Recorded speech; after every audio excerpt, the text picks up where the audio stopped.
Good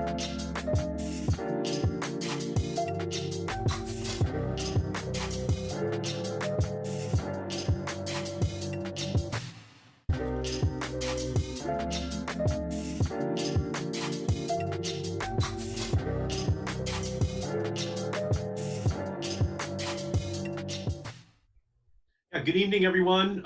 Thanks for joining us. Tonight at dinner time, we're going to have a discussion about food and food insecurity in our society. And it's an important topic to have because so many more people today than ever before are thinking about where their next meal is going to be coming from. And so it's just an incredibly important subject. And it's one that we have, of course, in the context of all of these great first responders who are out there protecting us right now, the nurses, the doctors, the police, the fire, but it's also the people in grocery stores, the people who are in sanitation departments, the people who are driving buses. You can't Skype into a job working in a supermarket or in a sanitation department. You have to show up. So as we stay home, they're jeopardizing themselves. They're jeopardizing the health of their own families. So we should just do all we can to protect them by making sure that we don't contribute to that problem. So thank you all for everything that you are doing. And today we're going to have a very, very important discussion. And it is about hunger in America. It's about food insecurity. And we're joined by three people: Jim McGovern, Congressman from Worcester, the chairman of the Rules Committee in the United States House of Representatives, but he is also the leading voice in our country on the issue of food access and security. So it's an honor to have Jim with us today. We're also joined by State Representative Mindy Domb. Mindy fights for all of these issues up in the state legislature, but before she did that, she actually operated an incredible food pantry herself. And the people in Amherst and Pelham and Granby are very fortunate to have her as their state representative. And we're joined finally by Martha Assefa, who is the manager of the Worcester Food Policy Council. And so she brings kind of the on-the-ground expertise as to what's going on right now in terms of food insecurity. And we're so great to have you, Martha, and Mindy. And so, Jim, can you talk a little bit about this issue? There's no one who has a better perspective than you do. You just waged this huge fight to get $15 billion to be put in the first CARES package for the SNAP program. But you know, when you're dealing with Republicans on this issue, a lot of times you kick them in the heart, you break your toe. Right. So can you talk a little bit about where we are and what needs you think we have to deal with from a federal level? Well, first of all, Ed, thanks for doing this and thanks for your leadership. And I'm happy to be here with my good friend Mindy Domb, who's headed up the Amherst Survival Center for so many years, but also is a wonderful state rep, and my dear friend Martha Assefa, who is a champion for all good causes. So it's great to be with you all. Look, hunger has kind of risen front and center amidst this pandemic. We're now seeing, lines that go miles long, people waiting at food banks to get groceries. I was at Manna's Soup Kitchen this morning in Northampton, to thank the incredible people who work there and the volunteers. They were preparing meals, and they said the number of clients has skyrocketed. That's the case everywhere. But let's not kid ourselves. We had a hunger and food insecurity problem before this pandemic. Before all this happened, there were close to 40 million people in this country, the richest country in the history of the world, that didn't know where their next meal was going to come from. And it's been an issue that has been ignored for too long. We ought to have a plan to end hunger in this country once and for all. And food, as you know, is everything. I mean, food is medicine. Food, keeps us alive. Food ought to be viewed as a fundamental human right for everybody on this planet. And I always tell people here in the United States, we are blessed with riches. We are blessed with food.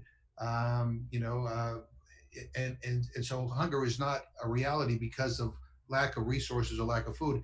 Hunger is a political condition in the United States. We don't have the political will to end it. And my hope is that as we are dealing with the challenges of this pandemic, that we are also looking to how we not go back to where we were, but how we go beyond that. And look, you know, you mentioned the monies that you helped get, and you know, we fought for on the House side as well, you know, to boost up SNAP, but we need to do more than that. We need to. Yeah, we need to boost the maximum SNAP benefit by 15%. We need to increase the monthly minimum SNAP benefit to 16 to $30. And we need to get the Trump administration to back away from some of their harmful uh, proposals that would literally throw millions of people off the benefit.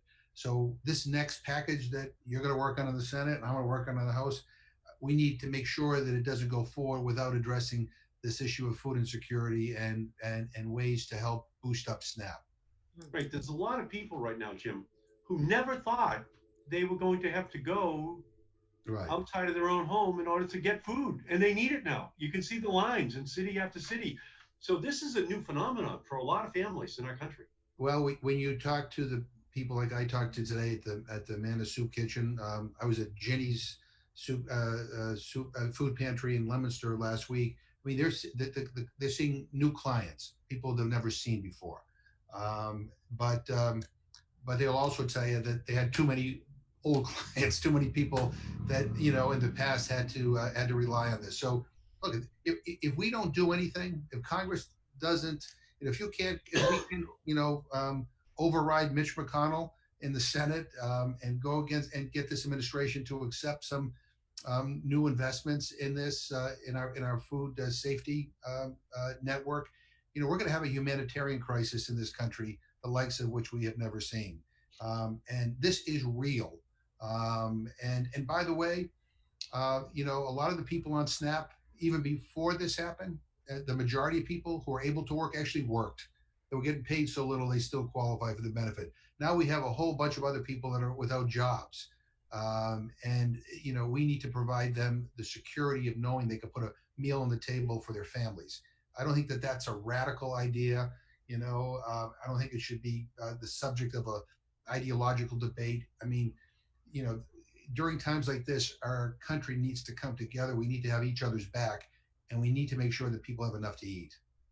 Yeah, I don't think people know that 50% of all children in America at some point are going to be on Right. SNAP. And right now, and as Martha and Mindy will tell you, I mean, one of the challenges now is you know, a lot of kids who used to get a free breakfast and lunch in school are not in school anymore. Now, you know, we're doing the best to make sure that we're handing out meals to people.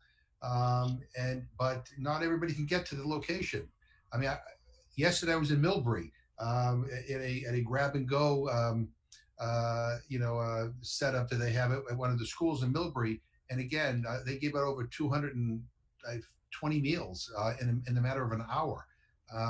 So, you know, there were a whole bunch of people who were food insecure before this.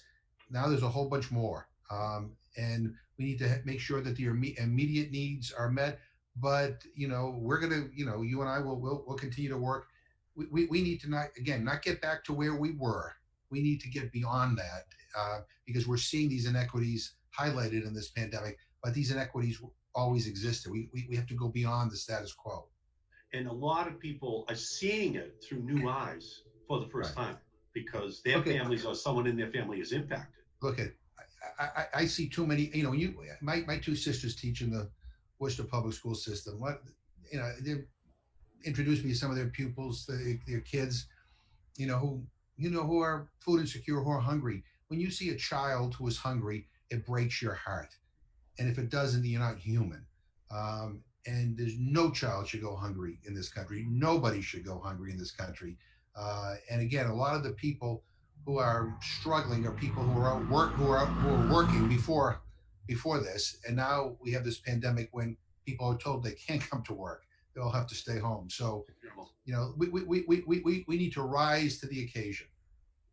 So, Mindy, you've dedicated your life to this issue, and would love to hear what you're seeing right now and what Well, is the first of all, response we need? thank you so much for doing this, because I think we all are seeing it, but having an opportunity to hear from people like you and Congressman McGovern and Martha is just extraordinary for me. I'm I'm listening and I'm like at a rally. I'm sort of want to like get up and do something more. What I'm seeing is when I visit like the Amherst Survival Center, which has completely changed the way they do things. So they used to be a community center and they used to have congregate meals. That all changed, and they focused specifically on food distribution and with physical distancing. And they're seeing, like you say, more and more people that they've never seen before, more new families than ever. And I think that's the case across the country. You know, when you have 800,000, 900,000 people applying for unemployment in a month, each one of those individuals is probably going to be somebody who's going to end up in a food pantry somewhere, also looking for food. And they may have a family. And so a lot of these pantries are seeing new families and new people, and they're also struggling at the same time with less volunteers. A lot of people who volunteer in food pantries are people who are older, retired, who now are being asked not to go out also because they're at risk for COVID-19. Or in my community, there's also a lot of usually students who are able to help. And that stopped at the end of March when colleges went remotely. So they're struggling with volunteer issues. They also don't have enough time to really train volunteers because they're too busy giving out more food. And so the whole staffing pattern is one that I think all pantries are sort of grappling with. In addition to wanting to give more food to people, you know, every pantry gives a certain amount depending on what their size is. And it can range from anywhere from 2 days of food a month to sometimes 5 to 6 days a month. Neither is adequate. So we need to increase the amount of food and the amount of resources that these places have so that they can meet more need.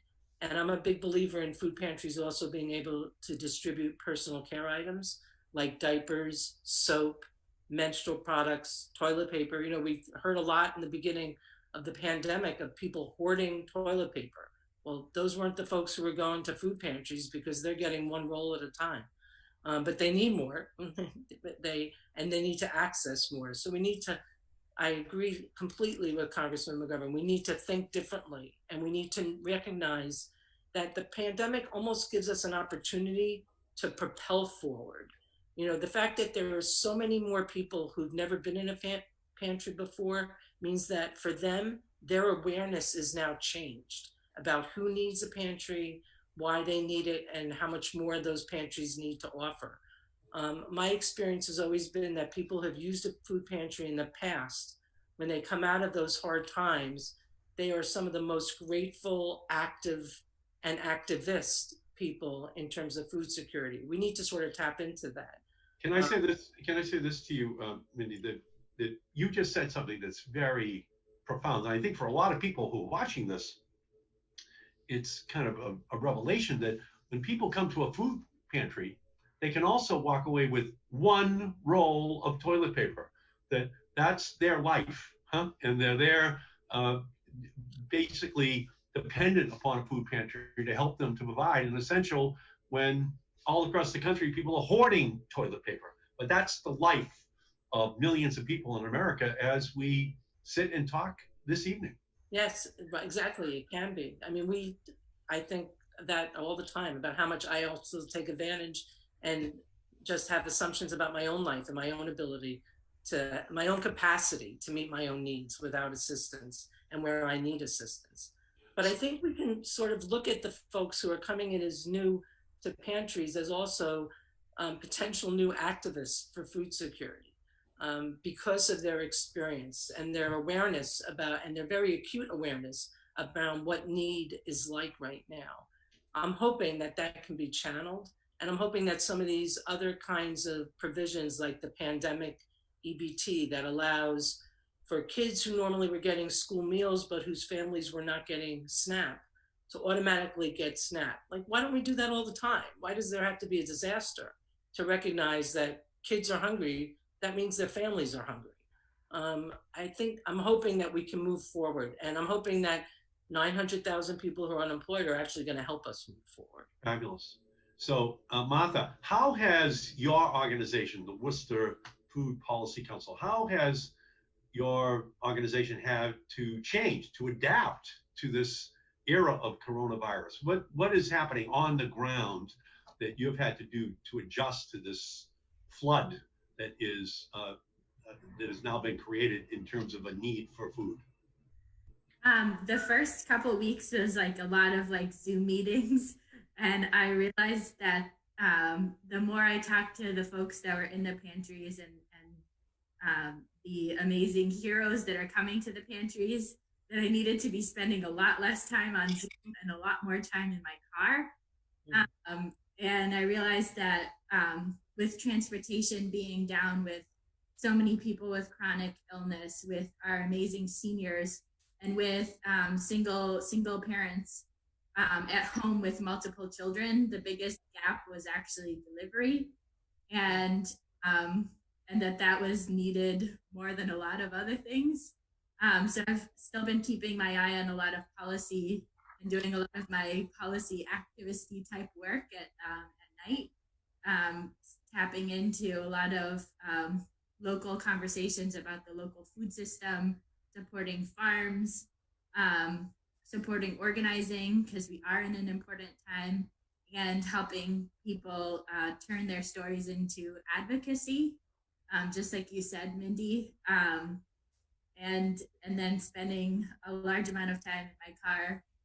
We helped facilitate, we're continuing to facilitate food delivery to public housing sites every 2 weeks. We go there with a lot of food. I've been in pantries helping bag food, helping deliver food 6 out of 7 days a week. Is it a substantial increase that you've seen in the demand? It's 2 to 3 times more the amount of people.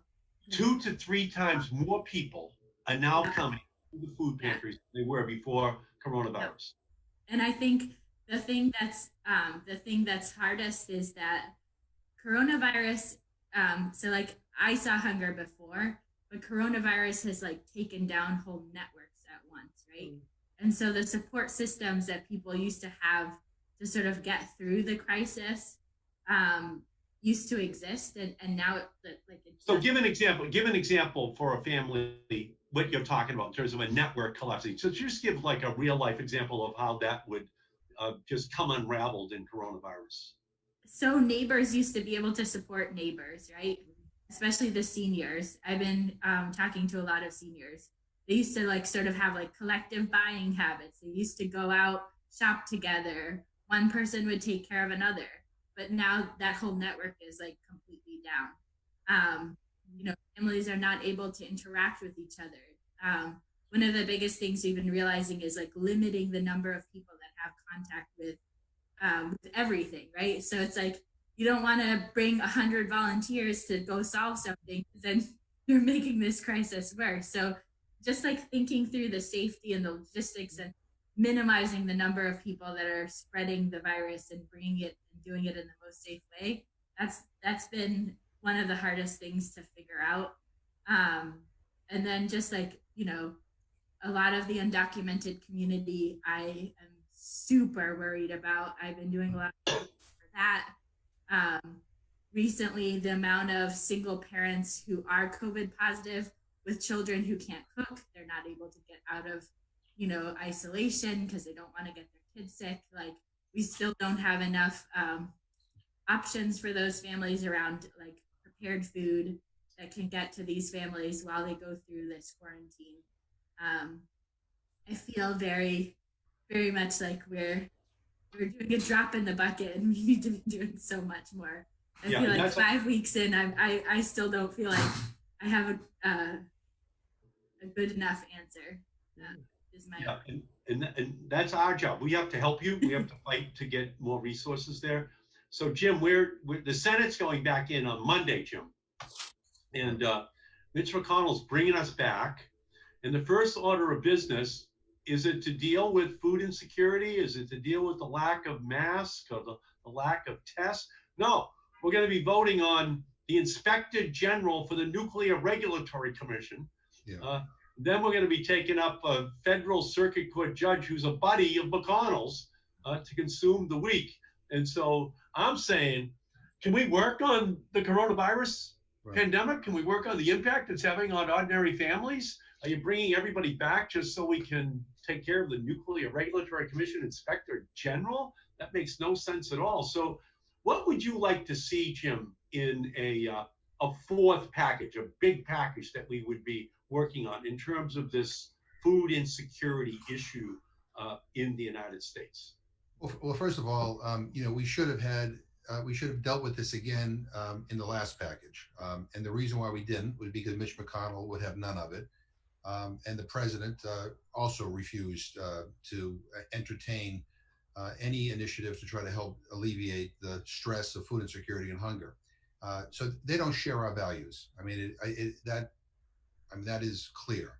But we're going to have to insist that this next package deals with this, because to not deal with it again is going to create a crisis like we've never seen before. And again, as Mindy and Martha have talked about, the clientele coming to our food pantries and our food banks and our churches and synagogues and mahas looking for help is just, is skyrocketed. And so one is we need to make sure that there is the support for our food banks and our soup kitchens and all the other, making sure that we can continue to provide meals for our kids, who are not in school. We're gonna have to be creative about expanding our summer feeding program, because hunger is the worst in the summertime when school is out.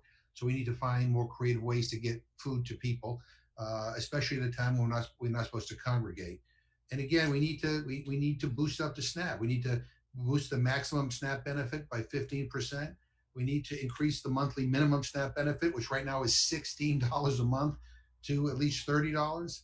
Say that again, Jim. I think they should hear this number. Can you go to the $16 number? Right. So that's the minimum benefit is $16. I mean, what we're saying is, what can you buy with $16? Look at the average SNAP benefit. The average SNAP benefit is about $1.40 per person per meal. You can't even buy a cup of coffee for that. I mean, so when I hear people say, "Oh, it's this overly generous benefit that you can buy, filet mignon with or whatever," they don't. People don't. That's not the reality. The narrative that's being pushed by the right wing does not reflect the reality. And the deal is that most people on SNAP end up at food banks mid-month because it's not enough to get them through the month. So let's deal with that here. And then we're going to have a more comprehensive discussion as we move forward about how we deal with this issue, more effectively and long term. I mean, work in this country ought to pay. The reason why the majority of people who are able to work, who are working before were on SNAP, is because work doesn't pay.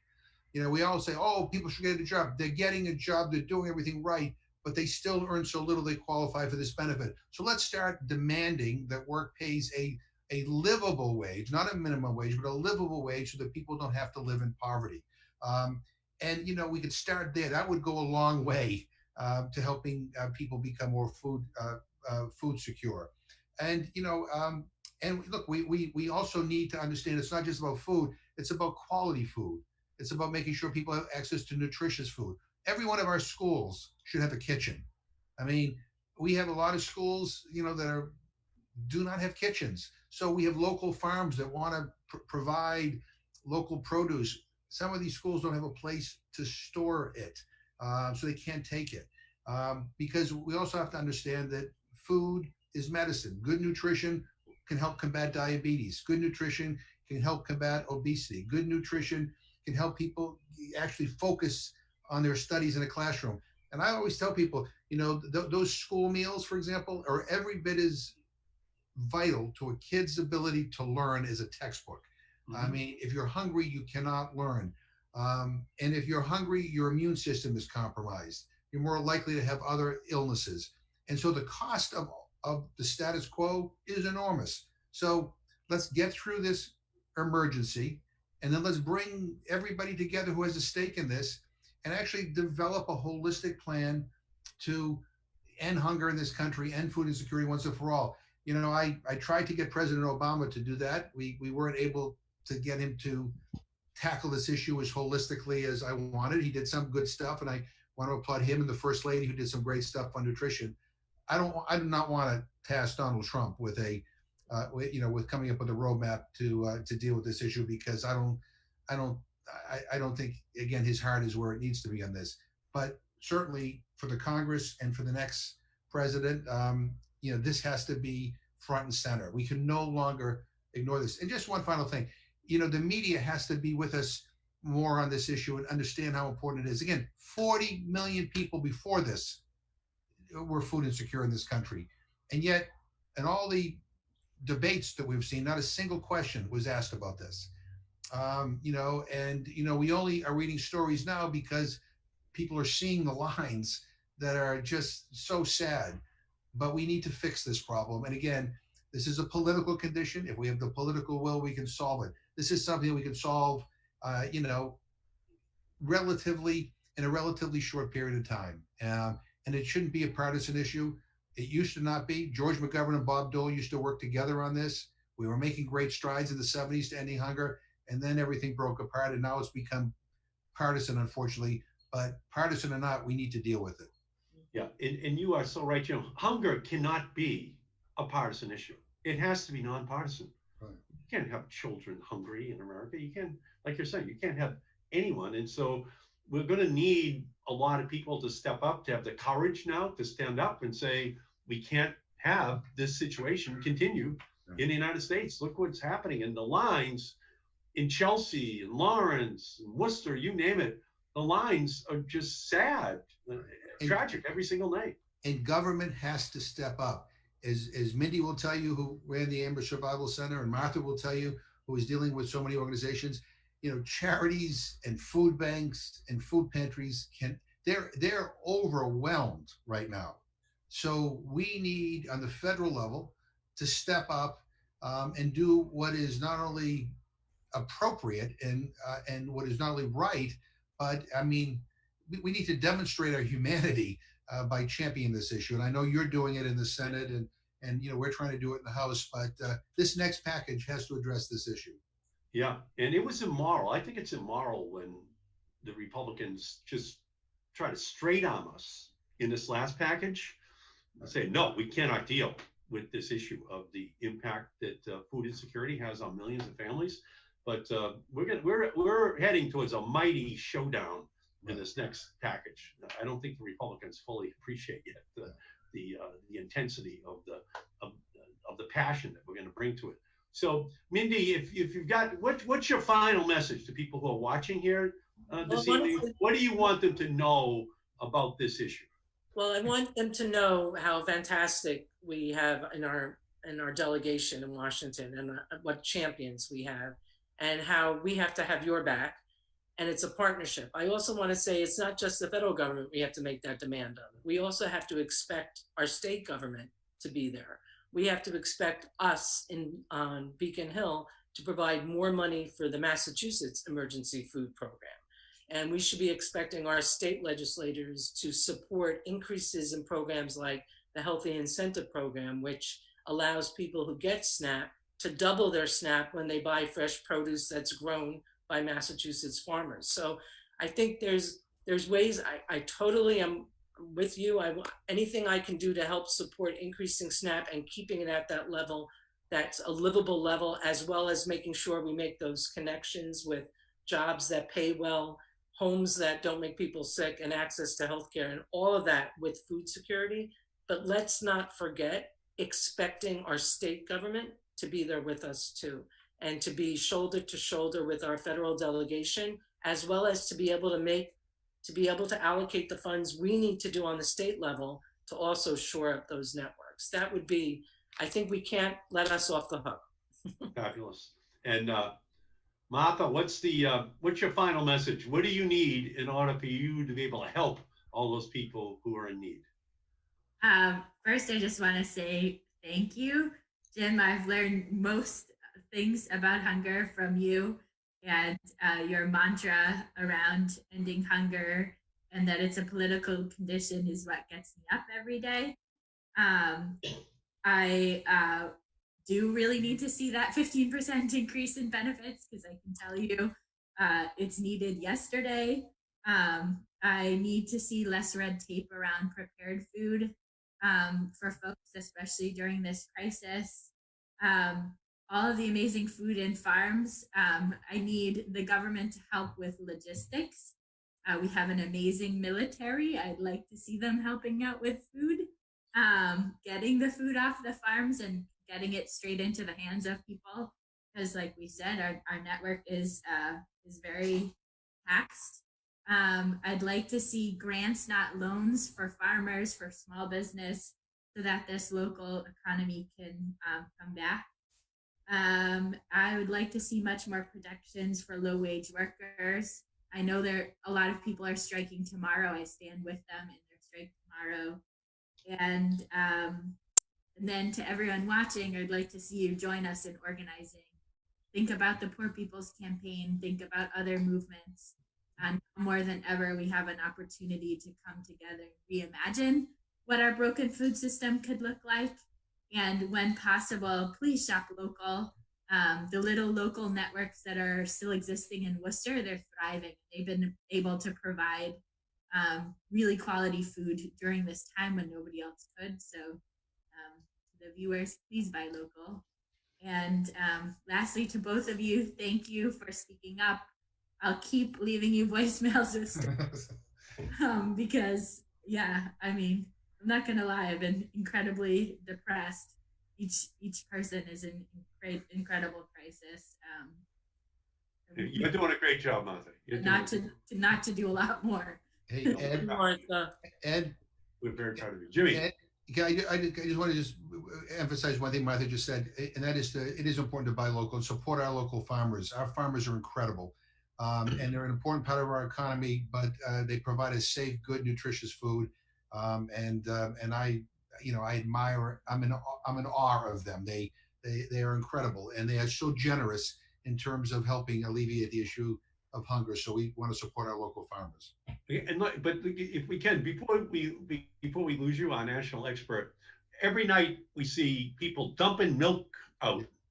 They're just plowing over fields all across the country, and the Department of Agriculture says, "Oh, it's so difficult to get that food into the hands of people who are hungry in our country." So, what's your message to them, Jim? What's the problem there, and what would you do to solve it?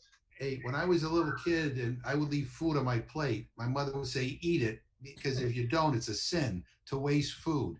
There are people who don't have enough, and I've been seeing these images. I keep on thinking of her. Look, that the United States government can't figure out a distribution mechanism to get food, from one state to another place where it's needed is absurd. But look, if they can't do it, give the money to the food bank network and have them figure out how to get the food, the milk and the produce and the meats to wherever they need to go. But to slaughter, pigs and cows, and to plow over vegetables and to dump milk. I mean, it's and then to see the lines of people waiting for food. I mean, come on. I mean, so if the Sonny Perdue and the Secretary of Agriculture, Donald Trump, can't figure this out, you know what? Give the money to the food banks and let them figure out a way to get the food to where it needs to go. Exactly.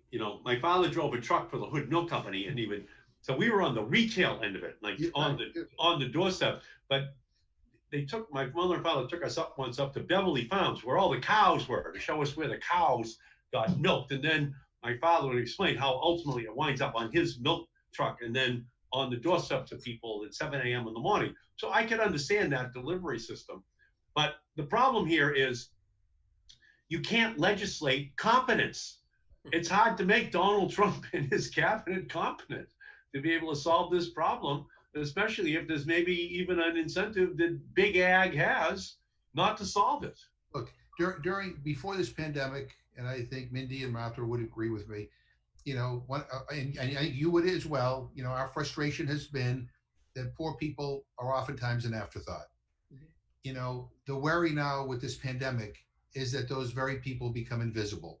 Mm-hmm. And we cannot allow that to happen. I mean, I mean, we're one community, and during a time like this, we ought to have each other's back. And I don't think it should be. It's hard for me to believe that it's a radical idea to want to deal with this issue as we all want to deal with it here. And this is the right thing to do. This is about our humanity. This is about who we are as a people. This is the right thing to do. And any one of us could fall into a situation where we, don't know how we're going to pay for our next meal. And we're now seeing people who were relatively okay before the pandemic, who now are out of work, who are trying to meet all their financial obligations and put food on the table. Look, this is a time for us to come together, solve the problem, not get into these ideological fights, do the right thing. I mean, and again, we're the United States of America. I'd like to think we could solve this. This is not rocket science. We could all do this. And if the administration can't figure it out, we could send Mindy and Martha down to Washington. They've been working on this stuff forever. They can help design a program to get food to where it needs to go and tell them how to do it right. But I thank you, Ed, for doing this. This is a great public benefit, and thank you for your leadership in the Senate.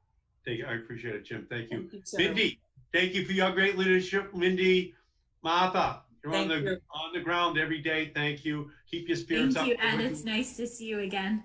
Really nice to see you all on my computer, and I thank you, Senator Markey, for your leadership. Thank you. And to the great Jim McGovern, thank you for your See moral leadership. Be safe, everybody. Be safe. It's why we make so much progress. And all of you out there, you stay safe, and let's protect our frontline workers so we can get through this crisis. Thank you all so much. Thank you. Thank you.